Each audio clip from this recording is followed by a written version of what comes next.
since once again, any direct relevance to this is solely depicted in Episode 3, while Episodes 1 and 2 only give this to us in small doses to set up for Episode 3, leaving little to no room for character growth based on the expectations placed on Anakin to become what the originals set him up to be, and very little of the prequels back up what Vader would become.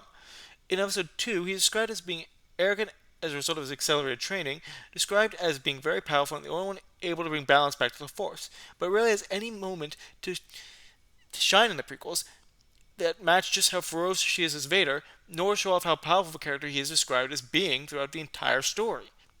The only time that this is shown is during his battles with Dooku and Obi-Wan in Episode 3. The former, where he defeats the Count in one-on-one duel, and the latter, where he attacks with a ferocity not seen in the entire series. Therefore, Anakin is constantly being set up to fail as a character since he can't be the almighty engine of destruction that he was as Vader, nor is he treated with any sort of respect that one would expect to have after attaining a position of power within an organization, even after performing feats that should grant such respect. To make matters worse, even though Anakin chooses to turn Sidious over to the Council, once he falls to the dark side, he immediately betrays every ideal he stood for without any hesitation, going so far as to kill children in order to secure his goals, completely abandoning his development throughout the trilogy once again in favor of what the plot necessitates to set up the original trilogy. This isn't even isolated to Anakin either, as the later solo prequel also fails to hit the mark since Han never develops into the character he's expected to become despite the film presenting multiple opportunities to do so, or straight up conflicting traits Solo would later exhibit.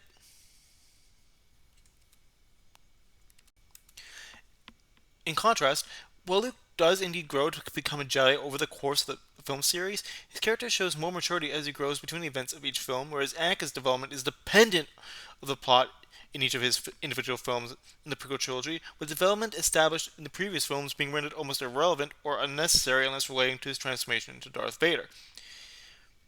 Even then, Luke's importance is realized by everyone around him, as both Obi-Wan and Yoda tell him he's the only hope for the galaxy since he's the last living Jedi by the events of Episode 6, therefore having a burden on him that was initially put on Anakin, but he's treated with far more maturity than Anakin was. Luke shows hesitancy in doing what is required of him because even though it is morally the right thing to do, Luke cannot bring himself to kill his own father, whereas Anakin struggles with that constant back and forth motion regarding his choices the entire time, but can't bring himself to do it unless he's pushed. Whereas Luke knows what he wants to do and does it despite the fact it may conflict with people around him. This is where the two trilogies massively differ in their approach to telling the story. Being an episodic series, Star Wars has every film being a contained story within the overarching narrative, with each film having its own goal in mind, but the overall goal is achieved over the course of 3 films. The difference between the prequels and the originals, however, is that the originals were able to divert from the main plot and develop the characters in individual stories while serving the overarching narrative. The prequels were made with the sole purpose of showing the decline of the Galactic Republic and the inevitable fall of the Jedi Order, events that are solely tied to Anakin's story, with everyone else effectively strapped on for the ride, to explain how certain events or characters came to be a generation later. However, each episode in the prequel trilogy has an unconnected story that lacks a cohesive narrative to bring it all together, giving it a third of time to establish the story that the original trilogy was able to make. For example, in Episode 1, the Trade Federation has nothing to do with the Separatists that were introduced in Episode 2, while Episode 3 has every question that is gingerly teased in the previous episode and the original trilogy without being given any room to breathe or develop the plot of each film, essentially isolating them from each other entirely. Even the antagonists are presented in this way. Each film of the prequel trilogy introduces an antagonist that is either killed by the end of the film, as was with Maul or Grievous, or removed from the plot for convenience of the story, as was with Dooku in Episode 3 after being introduced in Episode 2. Despite the potential for Darth Maul to become the Darth Vader of the prequel trilogy, since he was the one introduced in Episode 1, giving him more room to grow over the course of 3 films. Instead, all 3 films develop the characters solely in the film which they are introduced, that is, if they even get any character development at all, as was the case with Grievous. Anakin becoming the antagonist is the only overarching narrative that is related to the character rather than the story. Ironically, he is the only overarching antagonist throughout the original trilogy, with each villain taking on the exact opposite approach. Every film in the original trilogy has a villain that is introduced in the episode, then is killed by the end of said film, or killed in the next. Both trilogies ensure that the villain is presented to serve a purpose. Tarkin and Dooku fill the leadership role for the opposing parties, at least publicly, with Vader in the initial film serving as the more mystical side of leadership. Dooku fills both of these roles in Episode 2. Vader later takes Tarkin's leadership role in Episode 5. This is explained in Episode 6 as him being second command to the Emperor and a military leader in Episode 5, effectively making him an amalgamation of roles that were later split between individual villains of the prequels.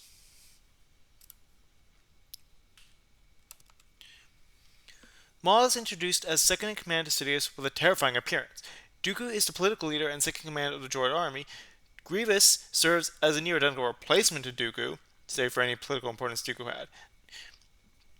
By contrast, the original trilogy has characters that have traits that mirror Vader's traits.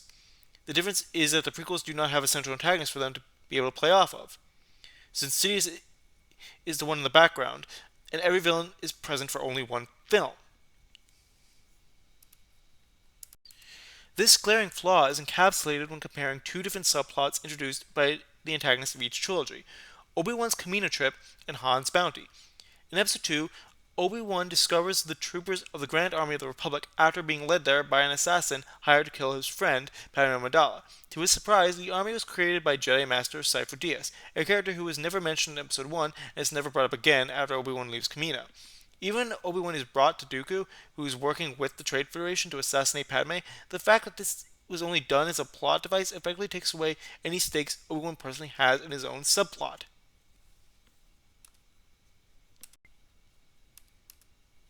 The story only serves to introduce elements important to the film, and despite Padme being an ally as established in the previous film, Obi-Wan appears to be going about his mission as simply that: a mission.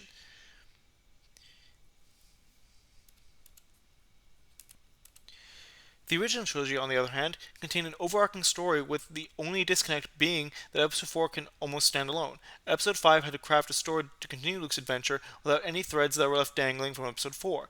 The only thing that remained were minor details that were important to other characters, most notably Han.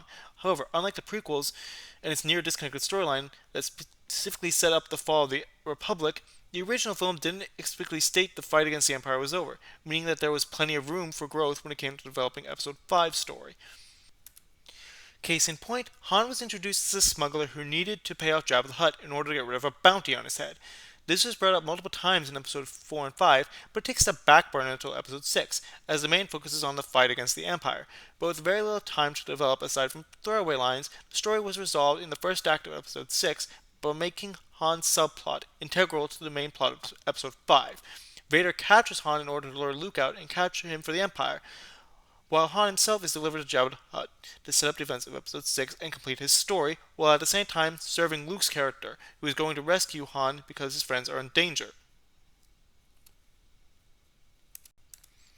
While the originals are able to deviate from the main plot and develop characters within subplots, no character in the prequels has this honor, since their actions only serve to contribute to the main plot, effectively serializing the prequel trilogy with the promise of setting up the events of the original trilogy, without giving any character any real development or personal stories of their own, making it harder to care for them, aside from knowing how they're going to end up later on in the series. The closest we ever get to this is Padme Amidala, Anakin's wife, and the mother of Luke and Leia, but only because of her giving birth to said children. Is there any weight upon her death? And Qui-Gon Jinn in Episode 1, who discovers Anakin and wishes to train him as a Jedi. Both of these, however, attach directly to the main plot without developing the characters personally, since they only serve the overarching narrative of Anakin's story, not the characters themselves. To make matters worse, because there's a very serialized nature to the prequels, the interpersonal relationships feel very forced as well. This is evident in Anakin and Padme's relationship in Episode 2, where the two extremely attractive individuals end up falling for each other simply based on close proximity rather than character traits or any genuine sense of attraction to one another, much like their daughter would have in her own adulthood. Much of the awkward moments are contributed to Lucas's failure as a writer of dialogue, and even then, Padme herself spends the entire movie claiming they can never be, but then just flats out admits to loving him just because that's what needs to happen. Because of course it needs to happen, since they just had to explain who Luke and Leia's mother is. And that's not even the worst of the problems the awkward, cringy worthy romance creates for both episode 2 and the original trilogy. Oh no, it just happens to be the most noticeable part of the entire thing.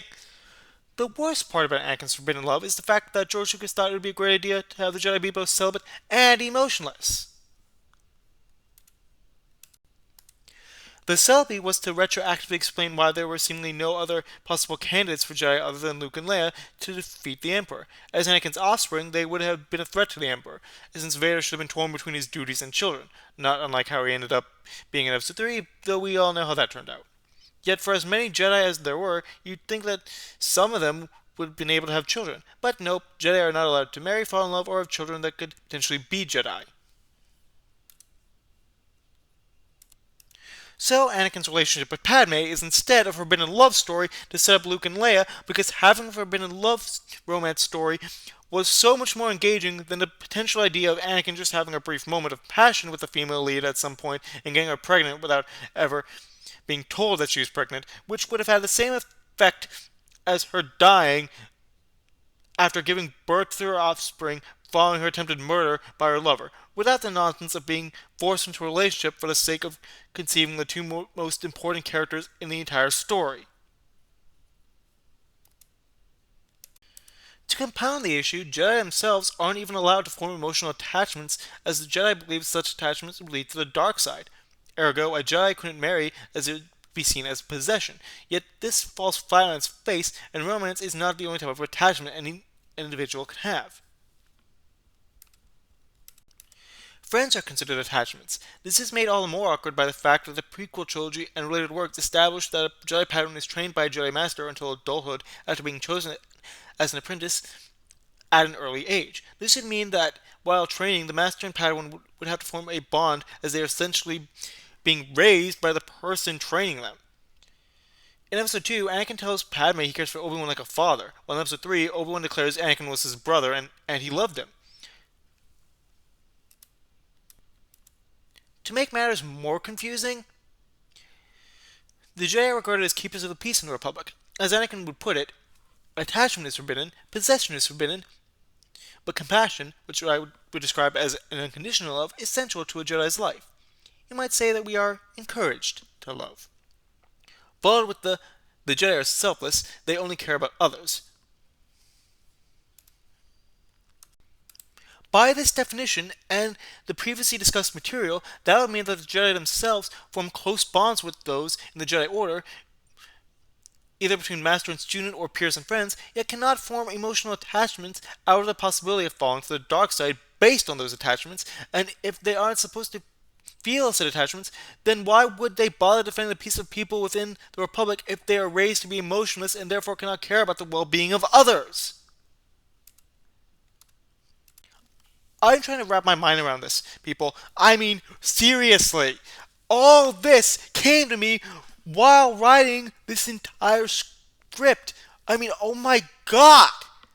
So much went wrong between the prequel and original trilogies that I'm certain that this video didn't even do much of it justice. But Jesus, I'm really just so mad right now. Oh god. I mean, I don't know what to tell you, people. I'm just mad just talking about this right now.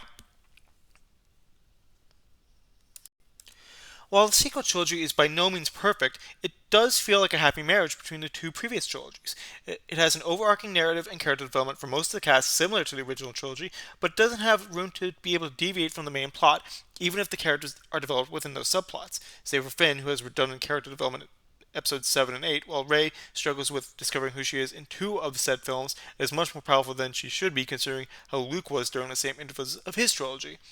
With episode 7 being a well-liked requel, 8 being a divisive sequel, and episode 9 being a fan service filled finale, only time will tell if the sequel trilogy will be able to shine on its own now that the Skywalker saga is complete.